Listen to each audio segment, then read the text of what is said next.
ನಿರೀಕ್ಷೆ ಈ ಕಥೆಯ ಈ ಭಾಗ ನಿಮಗೆ ಸ್ವಲ್ಪನಾದರೂ ಇಷ್ಟ ಆದರೆ ಬೆರಳೆತ್ತಿ ಲೈಕ್ ಒತ್ತಿ ನಿಮ್ಮ ಬಂಧು ಬಳಗದವ್ರ ಜೊತೆ ಶೇರ್ ಮಾಡಿಕೊಂಡು ಅವರನ್ನು ಕಥೆ ಅಂಗಡಿಗೆ ಕರ್ಕೊಂಡು ಬನ್ನಿ. ನಮ್ಮ ಮೋಹಿನಿಯವರು ತುಂಬಾನೇ ಖುಷಿಯಾಗಿದ್ದಾರೆ. ಯಾಕೆ ಏನು ಅಂತ ವಿಚಾರಿಸೋಣ. ನಾನು ಯಾಕೆ ಇವತ್ತಿಷ್ಟು ಖುಷಿಯಾಗಿದ್ದೀನಿ ಅಂತ ಯೋಚನೆ ಮಾಡ್ತಾ ಇದ್ದೀರಾ? ನಿನ್ನೆ ಇವ್ರ ಜೊತೆಗೆ ಹೋಟ್ಲಿಗೆ ಹೋಗಿ ಬಂದಲ್ಲ, ಏನೋ ಒಂಥರ ಖುಷಿ ಅನ್ನಿಸ್ತು. ಯಾಕ್ರೆ ನನ್ನ ನಾಡ್ಕೊಂಡು ನಗ್ತೀರಾ? ನಿಮ್ಗೆ ಯಾರಿಗಾದ್ರೂ ನಿಮ್ಮ ಯಜಮಾನ್ರು ಹೊರಗಡೆ ಕರ್ಕೊಂಡ್ರೆ ಖುಷಿ ಆಗಲ್ವಾ? ನಮಗೂ ಹಾಗೆ ಅಪ್ಪ. ನಿದ್ದೆ ಆಯ್ತಾ ಅಮ್ಮ? ನಿದ್ದೆ ಅಂದ್ರೆ ಎಂಥದ್ದೆ, ಕೋಳಿ ನಿದ್ದೆ. ಊಟ ಆಗಿ ಸ್ವಲ್ಪ ಹೊತ್ತಿಗೆ ಕಣ್ಣು ಸ್ವಲ್ಪ ಬಾಡ್ ಬರುತ್ತೆ, ಹಾಗೆ ಒಂಚೂರು ಮಲ್ಕೊಳ್ಳೋದು. ಆವಾಗಲೇ ಎದ್ದಿದ್ದೀನಿ. ಬಾ ಕೂತ್ಕೋ. ಮತ್ತೆ ನಿನ್ನೆ ಅಪ್ಪನ ಜೊತೆಗೆ ಹೊರಗೆ ಹೋಗಿ ಬಂದಿಯಲ್ಲ, ಹೇಗನ್ನಿಸ್ತು? ಹೇಗನ್ನಿಸ್ತು ಅಂದ್ರೆ, ನಿಂಗೆ ನಿನ್ನ ಗಂಡ ಹೊರಗೆಲ್ಲಾದ್ರೂ ಸುತ್ತಾಡಕ್ಕೆ ಕರ್ಕೊಂಡೋದ್ರೆ ಖುಷಿ ಆಗಲ್ವಾ? ನಂಗೂ ಅಷ್ಟೇ ಖುಷಿ ಆಯ್ತು. Very good very good. ಹೊರಗಡೆ ಹೋದ್ರೆ ಮನಸ್ಸಿಗೆ ಸ್ವಲ್ಪ ನೆಮ್ಮದಿ ಸಿಗತ್ತೆ, ಖುಷಿ ಅನ್ಸುತ್ತೆ ಅನ್ನೋದು ಅರ್ಥ ಆಯ್ತಲ್ವಾ? ಹೊರಗಡೆ ಹೋಗೋದಕ್ಕಿಂತ ಮುಂಚೆನೆ ನನಗೆ ತುಂಬಾ ಖುಷಿ ಆಗಿತ್ತು ಕಣೆ. ನೀನೇ ನಿಮ್ಮಪ್ಪ ಮೊದಲನೇ ಸಲ ಅಪ್ಪ ಹಂಗೆ ಹೇಳಿದ್ದು, ಈರುಳ್ಳಿ ದೋಸೆ ತಿನ್ಬೇಕಾದ್ರೆ ನಿಂದೇ ನೆನಪಾಯ್ತು ಅಂತ.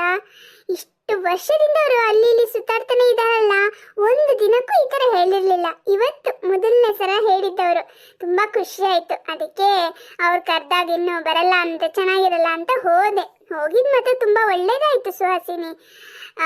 ಅಮ್ಮ ಹೀಗೆ ಚಿಕ್ಕ ಹುಡುಗಿ ಥರ ಮಾತಾಡ್ತಾಳೆ ಅಂತ ಅನ್ಕೋಬೇಡ. ನಿಮ್ಮಪ್ಪ ಅದೇ ಪಾರ್ವತಿ ಮಧ್ಯದಲ್ಲಿ ನಾನು ಸರಬಳೆ ಕೊಟ್ಟಿದ್ನಲ್ಲ, ಅದ್ರ ವಿಷಯ ಹೇಳಿದ್ರು ಕಣೆ. ನನಗೆ ಕಣ್ಣಲ್ಲಿ ನೀರು ಬಂದಂಗೆ ಆಯಿತು. ಪಾರ್ವತಿ ಮದುವೆ ಸಮಯದಲ್ಲಿ ನೀನು ತುಂಬ ಉಪಕಾರ ಮಾಡಿದೆ. ನೀನು ನಿನ್ನ ಸರಬಳೆ ಕೊಡದೇ ಇದ್ದಿದ್ರೆ ನಾನು ಅದನ್ನು ಹೊಂದಿಸೋದಕ್ಕೆ ಇನ್ನಷ್ಟು ಕಷ್ಟಪಡಬೇಕಾಗಿತ್ತು.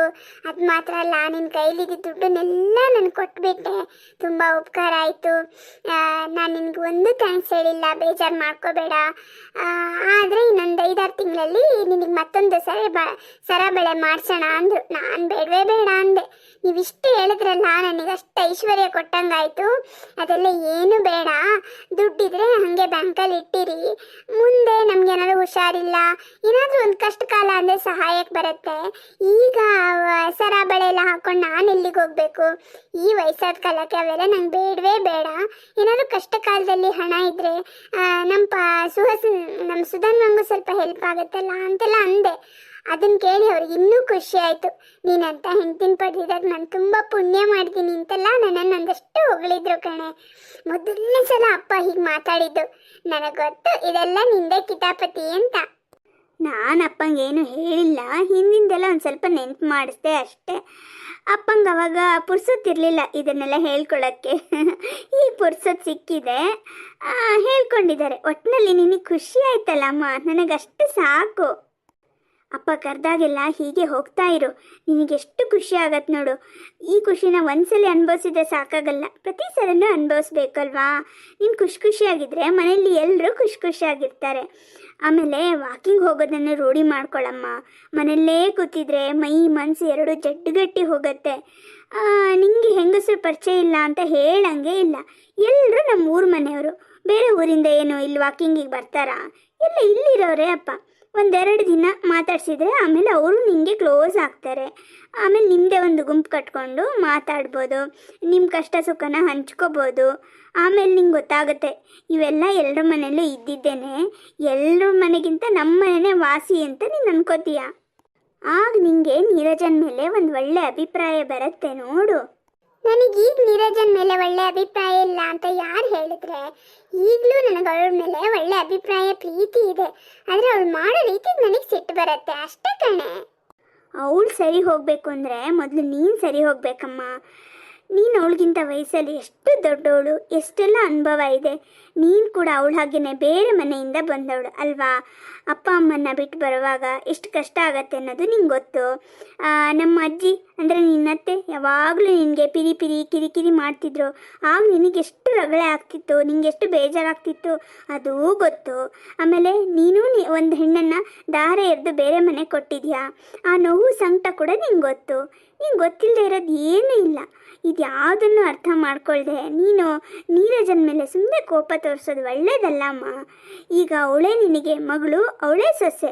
ನಾನು ನೋಡು ದೂರದಲ್ಲಿರೋಳು, ಹತ್ರದಲ್ಲಿದ್ದರೂ ಏನು ಪದೇ ಪದೇ ತವ್ರ ಮನೆಗೆ ಬರೋಕ್ಕಾಗತ್ತಾ? ಕೊಟ್ಟು ಹೆಣ್ಣು ಕುಲಕ್ಕೆ ಹೊರಗೆ ಅಂತಾರಲ್ವಾ, ಹಾಗೆ. ಅಂದರೆ ನನಗೆ ನನ್ನ ಜವಾಬ್ದಾರಿ ಗೊತ್ತಿದೆ, ಆದರೆ ಮಾತಿಗೆ ಹೇಳಿದೆ.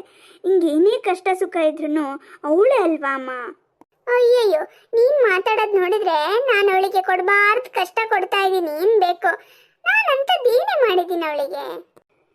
ಅಂಥ ದೊಡ್ಡ ಸಮಸ್ಯೆ ಏನಿಲ್ಲ, ಆದರೆ ಚಿಕ್ಕ ಚಿಕ್ಕ ವಿಷಯಗಳೇ ದೊಡ್ಡದಾಗಿ ನಿಮ್ಮ ಮಧ್ಯೆ ಅಂತರ ಇಟ್ಟಿದೆ. ಇಷ್ಟು ದಿನ ನೀರಜ ಲೇಟಾಗಿ ಹೇಳ್ತಿದ್ಲು ಹಾಗೆ ಹೀಗೆ ಅಂತೆಲ್ಲ ಆಯ್ತಲ್ವಾ. ಈಗ ಒಂದೆರಡು ದಿನದಿಂದ ಅವಳು ಬೇಗ ಹೇಳ್ತಾ ಇದ್ದಾಳೆ. ನಿನಗೆ ಟೈಮಿಗೆ ಸರಿಯಾಗಿ ಕಾಫಿ ತಿಂಡಿ ಊಟ ಎಲ್ಲದನ್ನೂ ಮಾಡಿಕೊಡ್ತಾ ಇದ್ದಾಳೆ. ನೀನು ಹೊಗಳೋದು ಬಿಟ್ಟು ಇವತ್ತೇನಮ್ಮ ಸೂರ್ಯ ಯಾವ ಕಡೆ ಹುಟ್ಟದ, ಏನಿವತ್ತು ಅಂತೆಲ್ಲ ಯಾಕೆ ಕೊಂಕು ಮಾತಾಡ್ಬೇಕು ಹೇಳು? ನೀರಜ, ನೀನು ಮಾಡಿದ ಅಡುಗೆ ಚೆನ್ನಾಗಿದೆ, ಕಾಫಿ ತುಂಬ ರುಚಿಯಾಗಿದೆ, ನನಗೆ ಸರಿಯಾದ ಟೈಮಿಗೆ ಕೊಟ್ಟೆ, ಥ್ಯಾಂಕ್ಸ್, ಈ ಥರ ಹೇಳ್ಬೋದಲ್ವಾ? ಅದನ್ನು ಬಿಟ್ಟು ಕೊಂಕು ಮಾತಾಡೋದು ಯಾಕೆ?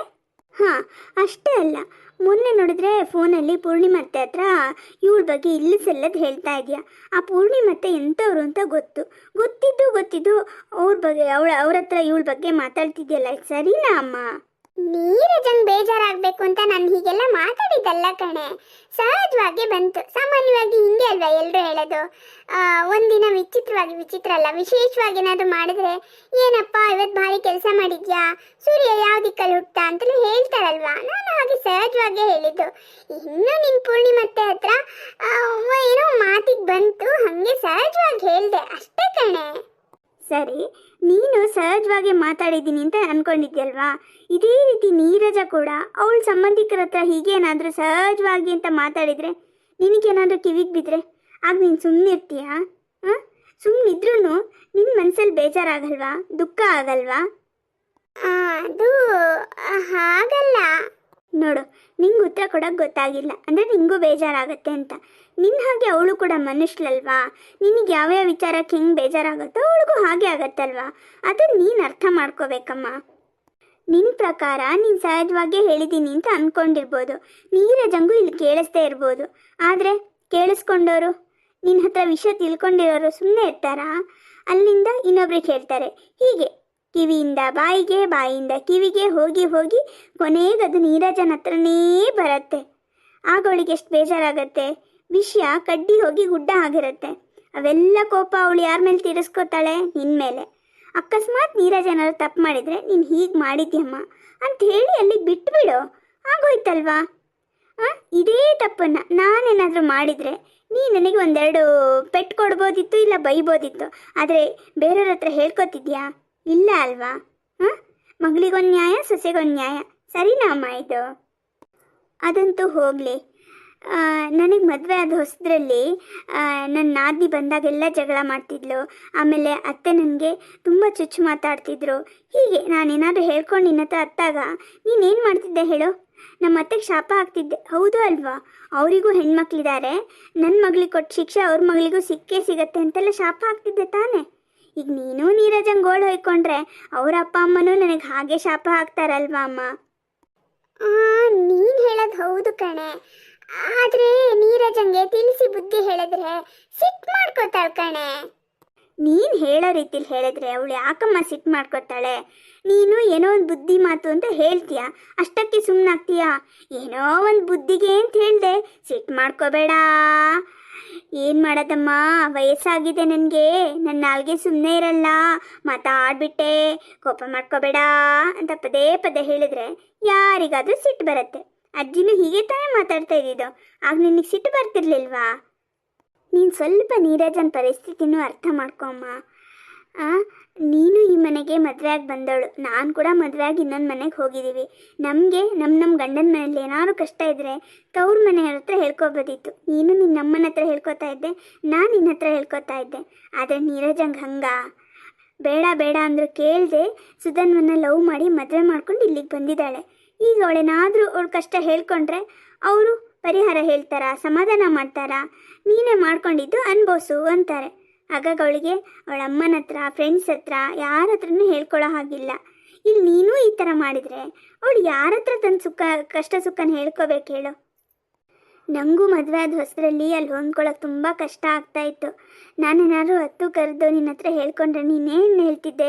ಇಷ್ಟು ಬೇಗ ಇವಳಿಗೆ ಮದುವೆ ಮಾಡೋದು ಬೇಡವಾಗಿತ್ತು, ನಾವು ഇരുಳು ಕಂಡ ಬಾವಿಲಿ ಹಗಲು ಬಿದ್ದಂಗಾಯಿತು, ಹಾಗೆ ಹೀಗೆ ಅಂತ ನೀನು ಬೈತಿದ್ದೆ, ಬೇಜಾರು ಮಾಡ್ಕೋತಿದ್ದೆ ಅಲ್ವಾ? ಈಗ ಅವರ ಅಪ್ಪ ಅಮ್ಮಂಗೂ ಹಾಗೆ ಅನ್ಸತ್ತಲ್ವಾ? ಸುಖವಾಗಿ ಬೆಳೆದವಳು ಅವಳು. ಬೇಡ ಬೇಡ ಅಂದರು ಕೇಳದೆ ಇವನನ್ನು ಮದುವೆ ಮಾಡಿಕೊಂಡ್ಳು. ಆ ಕೋಪ ಒಂದು ಕಡೆ, ತನ್ನ ಮಗಳು ಅಲ್ಲಿ ಸುಖವಾಗಿಲ್ಲ ಅನ್ನೋ ಬೇಜಾರು ಒಂದು ಕಡೆ. ಅವ್ರು ಶಾಪ ಹಾಕ್ತೆ ಬಿಡ್ತಾರಾ ಅಮ್ಮ? ನಾನು ಹೀಗೆ ಹೇಳ್ತೀನಿ ಅಂತ ತಪ್ಪು ತಿಳ್ಕೊಬೇಡ ಅಮ್ಮ. ಸುಹಾಸಿನಿ ಇನ್ನೇನು ಹೇಳ್ತಾಳೆ ಅನ್ನೋದನ್ನು ಮುಂದಿನ ಭಾಗದಲ್ಲಿ ನೋಡೋಣ. ಧನ್ಯವಾದಗಳು.